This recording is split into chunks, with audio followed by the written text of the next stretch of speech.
Another aspect that is very important when we are learning or reviewing about agricultural extension is all about program planning. So yun yung mga tatalakayin natin sa araw na ito. We will be talking about what is program planning, what are the different concepts within it, ano-ano yung mga different approaches, different principles, and by the end of this lecture, we will be talking about some of the problem-solving tools or problem discovery tools that agricultural extensionists use in order to determine yung situation ng isang community at the same time yung context kung saan sila gumagalaw at nabubuhay. So first off, let's start with the basics. What is program planning? Sa madaling salita, ang program planning, yan yung proseso. Ito yung proseso ng paggawa ng mga desisyon in advance about ano ba yung gagawin. Bakit kailangan gawin? Sino yung mga gagawa? When, how, and ano yung mga resources na kailangan in order to solve a community's real problem. So ang keyword siguro dito is more on the planning aspect. Isipin nyo na lang, when you are planning for something, you're not actually doing it, but you are anticipating kung paano mo siya gagawin. So sa context ng agricultural extension, program planning means paano mo bubuin yung plano na makakatulong doon sa rural community na gusto nating i-uplift yung kanilang pamumuhay. Yan ang program planning. And within the program planning concept, there are actually three terms or three foundational concepts that we need to understand. That is the difference between a plan, a program, and a project. Na itong plan, program, and project na ito, halos interrelated lang sila with one another. Sometimes we also interchange yung mga terms na ito by pertaining to plan, pwede rin siyang maging program, pwede rin siyang maging project. So kapag nasa field kayo, minsan nakakalito, ano? Kasi yung plan, pwedeng maging program, pwedeng maging project. But to be technical, ano ba yung pagkakaiba ng tatlong terms na ito? So plan, program, and project is like your hierarchy. Yung pinakamataas dyan, yung pinaka-broadest na concept, which talks about the vision, mission, and goals of the organization, starts off with the plan. Now, itong plan na to, hinihimay-himay yan into different programs. So, siya yung nasa gitna. And yung actual na nai-implement natin doon sa community, we call them as project. So, usually, kapag na-implement na yan sa mga proyekto, multi-projects yan. Hindi lang isang proyekto, pero maraming proyekto na naka-under sa program and yung program na yun ay naka-under sa plano. So, isa-isahin natin yung mga concepts na to. Let's start off with the plan. The plan is your big picture. Usually, isa itong document kung saan nakalagay dyan yung mga visions, yung mga goals, strategies, and priorities of an agency or any organization na gustong magsagawa ng isang agricultural extension. Pinapakita dyan kung ano ba talaga yung gusto nilang ma-achieve. Yung broad na goal, yung broad na vision, and how are they going to get there. So isipin nyo na lang, ang plano is when you're planning for a long trip. Pupunta ka, sabihin natin isa kang dayuhan, pupunta ka dito sa Pilipinas, yung plan mo is, ano ba yung overall itinerary mo? Ano yung mga bibisitahin mo dito sa Pilipinas? Ano yung mga gusto mong ma-experience? Ano yung mga estimated cost? Etc. And usually, sa konteksto ng agricultural extension, the plan will contain, yun nasabi ko kanina, yung vision and mission ng organization, ano yung iba't ibang mga goals, ano yung iba't ibang mga strategies, ano yung mga policies, mga organizational structures, or manpower needs na kakailanganin. Saan manggagaling yung pondo? And your plan is usually referred to as your work and financial plan as well. So ano yung iba't ibang mga halimbawa ng ating plans?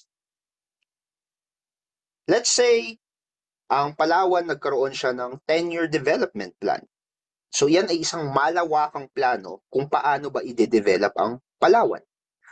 Siguro, mapapansin nyo, bawat presidente rin, nagsasagawa sila or nag implement sila ng tinatawag na Philippine Development Plan. Paano natin i-develop ang buong Pilipinas? Kaya si Duterte, si BBM, si Pinoy, may mga kanya-kanyang mga development plans yung mga yan. Again, ang plano, nandyan siya sa tuktok ng hierarchy. Ang ibig sabihin yan, siya yung pinaka-broad sa lahat. Okay? When it comes to the goals, when it comes to the mission and the vision that they want to achieve. Now, after your plan, sa baba ng ating plan, we now have what we call as the program. And your program is the subset of your plan.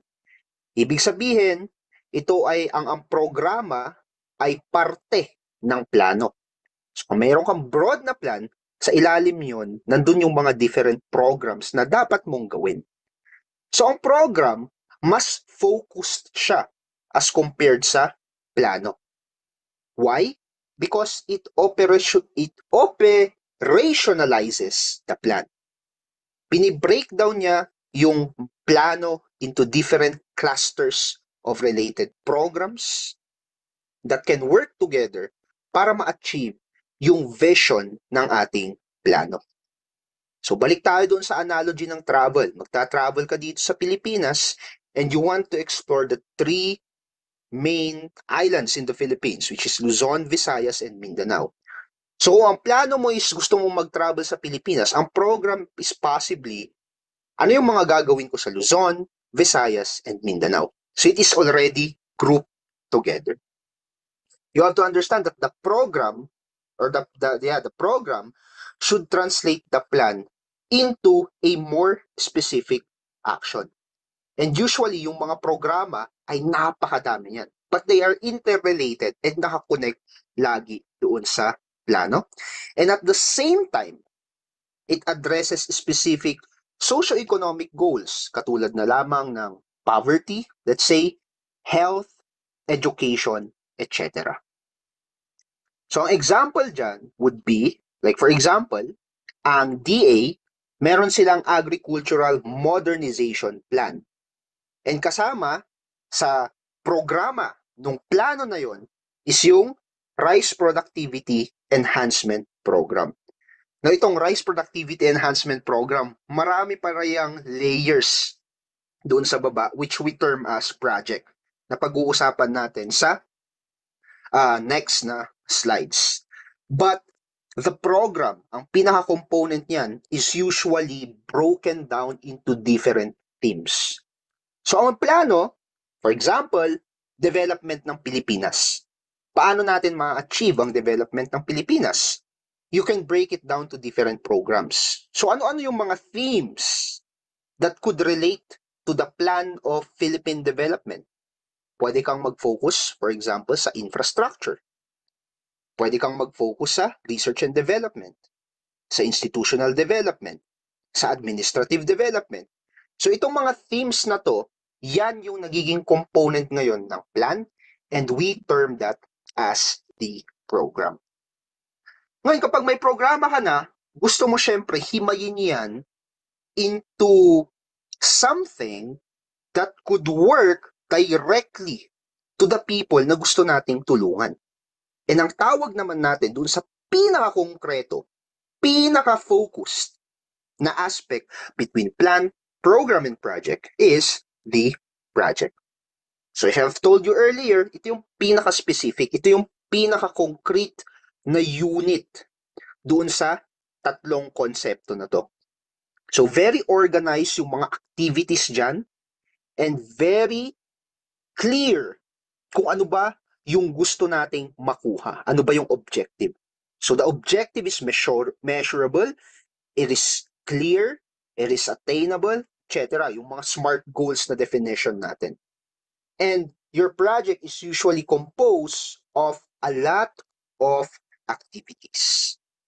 So balikan natin yung ating analogy. Plano, mag-travel sa Pilipinas. Programa, ano yung mga gagawin sa Luzon, Visayas, and Mindanao. Yung mismong project is, ano ba yung mismong gagawin mo doon sa Luzon? Okay? Ano yung mga specific stops? Ano yung mga bibisitahin mong mga tourist spots? Ano yung mga kakainin mo? Yun mismo yung project. And usually, kung ang plan at saka yung program mo is more to long-term and medium-term, ang mga project is short-term. It would last to maybe months or even years or even 1 year. So months to 1 year. Very clear ang gusto nating ma-achieve dyan. So very clear ang output at very clear yung timeline, yung deadline, kung kailan yan ma-achieve, na andyan na naka-allocate yung very specific na resource requirement for each project. And madalas, itong mga proyekto na ito ay nagiging modelo ng scattering or distribution of different pilot activities in the rural areas. So, anong mga examples natin ng project? So, for example, yung pagpapagawa ng irrigation system sa isang barangay. That is a project. Yung pagdidistribute ng mga livestock tulad ng goat, a sheep, cattle, or even swine livestocks. Yung pag-i-install ng deep well sa mga barangay. So usually, itong mga proyekto na to ay naka-angkla rin. Naka-anchor din siya doon sa project na gusto nating ma-achieve. So in summary, ito yung difference ng plan, program, and project. So when we talk about plan, it's usually broad and for long term. Whereas ang program naman, usually medium term yan. Pag sinabi yung plano, long term, that's around 5 to 6 years or more even. Pag program, medium term, around 3 years. And then project naman, very narrow and specific yung kanyang scope. Usually, short term, around months or even a year. Ano yung purpose ng plano? Nagbibigay yan ng direksyon. So yan yung pinaka nagbibigay ng direksyon sa mga activities na gusto nating i-implement sa mga rural areas. Your program operationalizes the plan through different teams, whether infrastructure, education, health, etc. And yung project naman, yun yung specific na execution ng mga activities. So ito, nasabi ko na yung time frame. So usually kapag plan, long-term yan. Medium-term naman ang program, whereas ang project is more short-term. The content of the plan usually revolves around the vision, mission, goals, policy, and strategies of the one creating the plan. Your program is usually made up of different projects, whereas your project is made up of different activities. So ito yung mga example. Kapag nakakita kayo ng mga plan, program, and project, usually yun na yun. Yung example niya, ASIS. Whereas in terms of evaluation, medyo broad ang evaluation ng plan kasi tinitignan natin yung naging impact niya talaga. Sa program naman, tinitignan natin yung mga goals na achieve per different themes. Whereas yung project, usually may mga SMART goals yan. May very accurate evaluation yan. Like for instance, ilan ba yung na-disperse or na-distribute ng mga livestock, mga seeds, etc. Now, sabi ko sa inyo kanina, ang plan, program, and project, usually interrelated yan in terms of practice.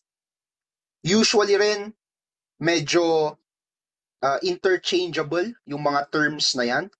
Pero ang mahalaga is that all of these activities in relation to agricultural extension, nakaangkla yan sa pagpapabuti ng buhay ng tao.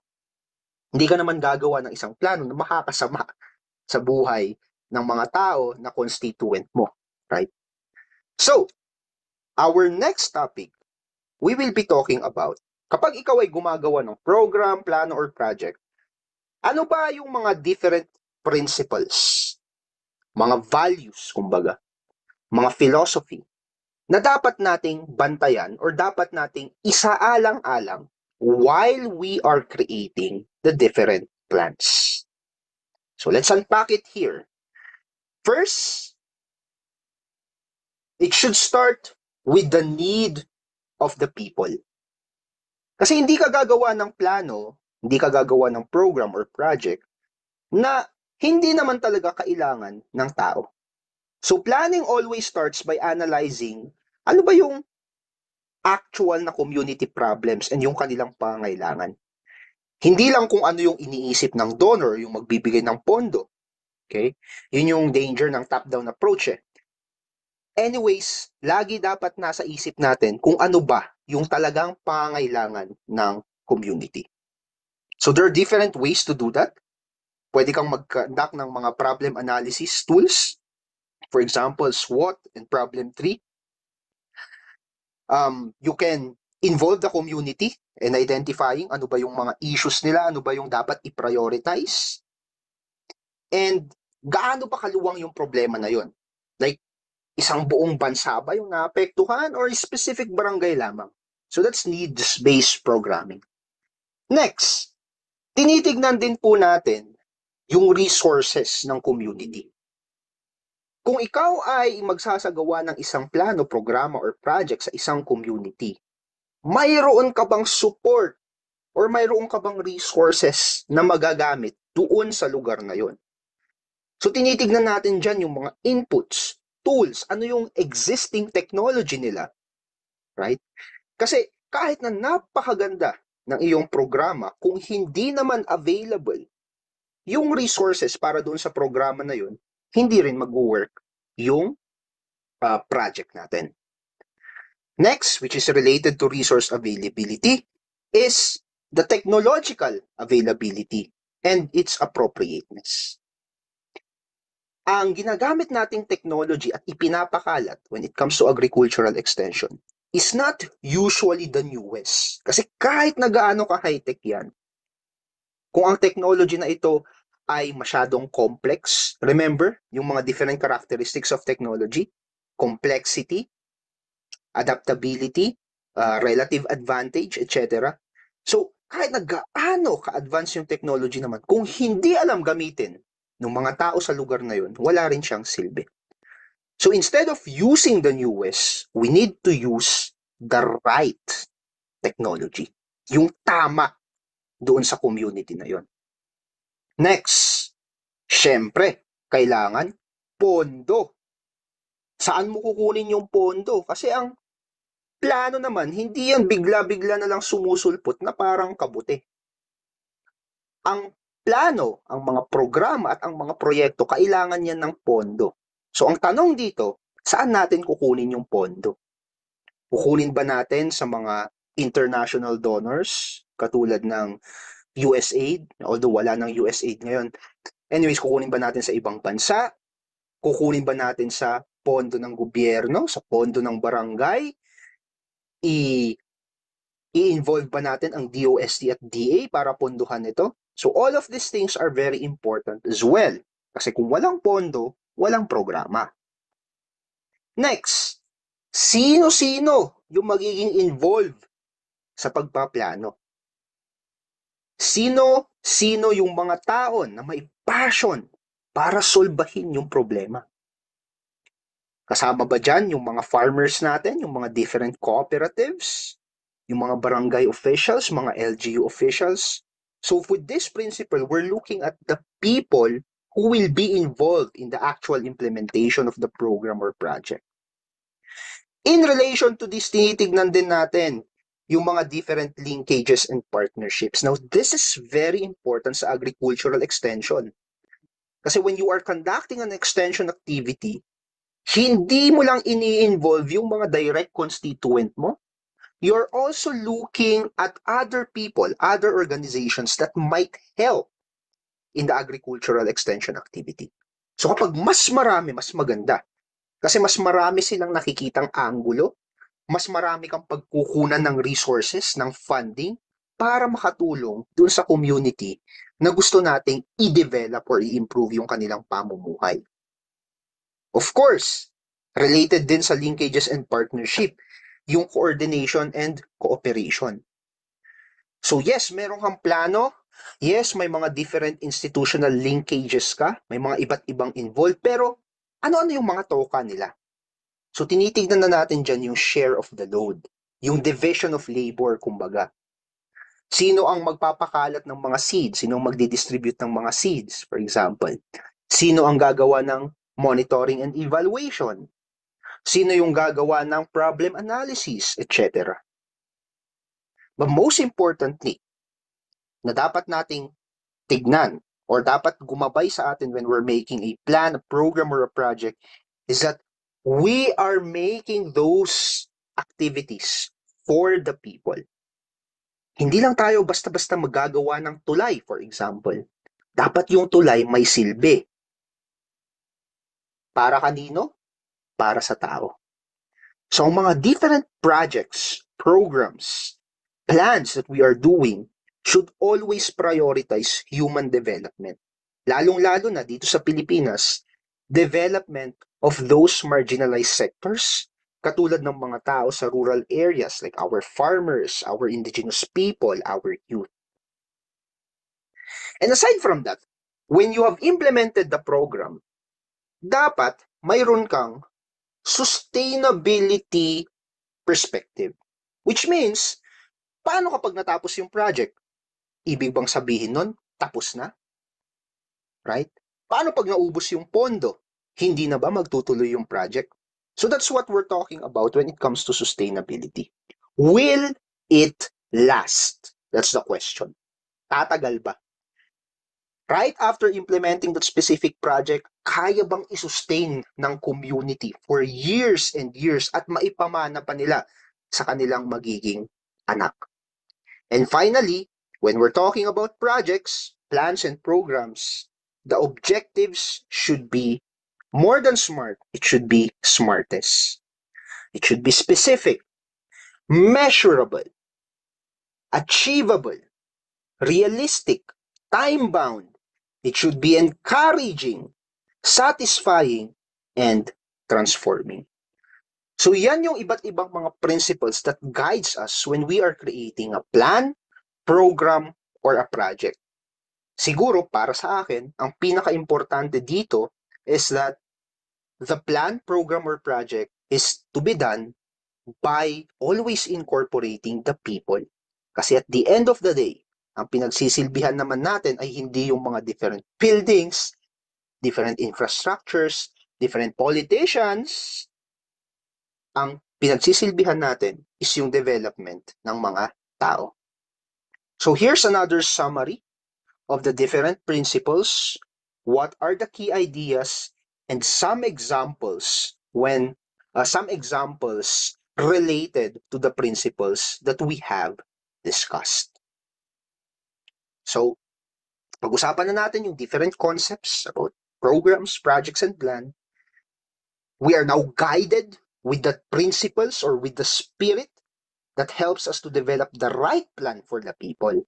Ang pag-uusapan naman na natin ngayon is, ano ba yung different three stages when it comes to developing a program or when it comes to developing a plan or even a project? Sabi ko nga, no, yung tatlong concept na yan, in practice, halos interchangeable yung mga yan. So itong 7 stages na pag-uusapan natin is usually ginagawa yan in the plan level, program level, and project level as well. In overview, ito yung 7 stages na pag-uusapan natin. Magti-take ka ba ng licensure exam for agriculturists this year? If yes, I believe my course is for you. Enroll now at Learning Agri with a modular course by clicking the link below. Ano pang hinihintay mo? Mag-enroll ka na. Samahan kita mag-review. Bye!